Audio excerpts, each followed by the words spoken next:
Peut-être je commencerai par la question pourquoi Dieu a-t-il l'initiative de la peine? Pour dire que je vous invite à le lui demander. Moi, je ne suis pas Dieu, hein, bien sûr, je ne suis pas censé. Mais quand on réfléchit, s'il est vrai que Dieu est à l'origine de ce que nous sommes, s'il est vrai que Dieu, par rapport à nous, se situe sur un autre plan, hein, nous ne sommes pas sur un plan d'égalité avec Dieu, parce que si Dieu est origine de toutes choses, nous ne sommes pas origine de toutes choses, et même nous sommes origine de pas grand-chose. On peut être commencement de beaucoup de choses, mais l'origine c'est différent. Donc, s'il peut y avoir une relation entre l'homme et Dieu, ce ne peut être qu'à l'initiative de Dieu. Ce ne peut pas être l'homme qui se hisse au niveau de Dieu. Ça n'est pas possible, ça n'est pas dans notre nature.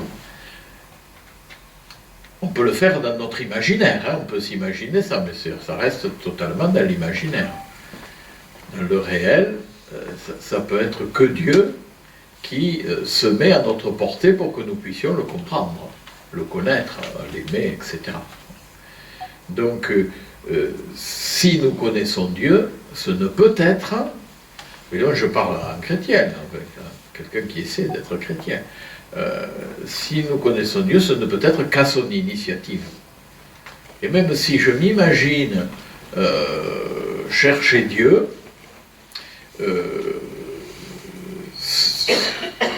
c'est vrai que je cherche Dieu, mais si je le trouve, je ne peux le trouver que parce que lui m'a cherché. Alors, je ne sais pas si vous avez eu la curiosité un jour de lire les Confessions de Saint-Augustin. Saint-Augustin, il raconte un peu sa vie, comment il a cherché Dieu au ciel, sur terre, partout, dans la philosophie, dans la Bible aussi. Et au moment où il a découvert Dieu, il dit, j'ai cherché Dieu partout, et puis je me suis rendu compte que c'était lui, Dieu, qui me cherchait. Je l'ai cherché partout, et je me suis rendu compte qu'il était en moi, et que c'est moi qui n'étais pas chez moi. Voilà. C'est moi qui ne m'habitais pas moi-même. Bon, voilà pour répondre. C'est une question simple, mais qui engage des choses extrêmement compliquées. Voilà, j'espère que vous avez fait cette expérience, et si vous ne l'avez pas faite, eh bien elle vous est ouverte, j'espère que vous avez fait cette expérience, de vous apercevoir qu'effectivement, vous avez fait beaucoup de choses probablement pour trouver Dieu, et que vous vous êtes aperçu un jour qu'en réalité, Dieu a passé son temps à vous chercher. Ça ne veut pas dire que nous n'avons rien à faire, hein, le fait que Dieu vienne à notre rencontre, parce que pour qu'il y ait rencontre, il faut qu'il y ait deux personnes. Une qui parle et une qui écoute, une qui écoute et une qui parle. Voilà, enfin, les deux sont dans la situation d'écouter et de parler. Je laisse ça à votre réflexion. Pour ceux qui disent, je prends la périphérie là un peu, puis après j'essaierai de donner une interprétation du texte, qui reprendra beaucoup ce que vous avez dit, hein, je ne vais pas être très original. On se reconnaît dans la voix, mais avec nos doutes, dit certains. Évidemment, ces doutes-là sont hyper présents dans la Bible aussi. Ne croyez pas que le doute c'est de notre côté, et que dans la Bible c'est pas, y compris chez Moïse, qui pourtant dans la Bible nous est présenté comme le personnage essentiel.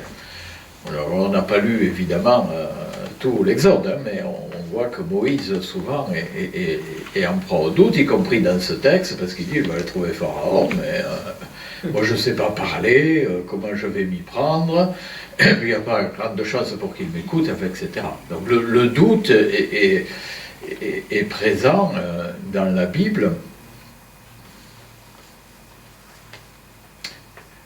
mais ce qui est dominant dans l'histoire biblique, c'est que la confiance l'emporte sur le doute. Voilà. Ce vers quoi nous conduit la Bible, c'est le fait que le doute est une tentation. Voilà. Le doute est une tentation. Le doute, c'est la tentation, et la tentation, ça ne vient pas de Dieu. Hein. Le doute est une tentation, la tentation de croire que la confiance en Dieu est vaine.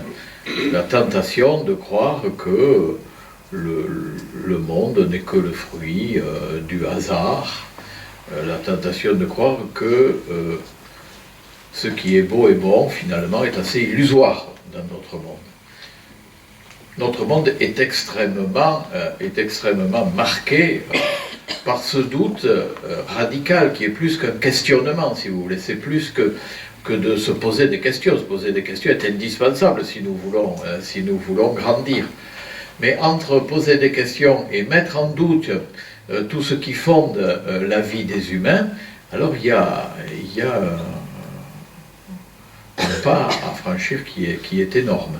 Et donc, d'une certaine manière, il faut nous défier du doute.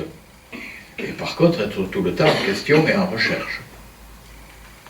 Il faut nous défier du doute, vous comprenez ce que je veux dire, en tant que le doute radical et ceux qui frappent d'absurdité, de non-sens, la vie du monde et la vie de l'homme. C'est ça le doute radical. Au fond, rien ne vaut la peine. Et la vie en particulier ne vaut pas la peine d'être vécue.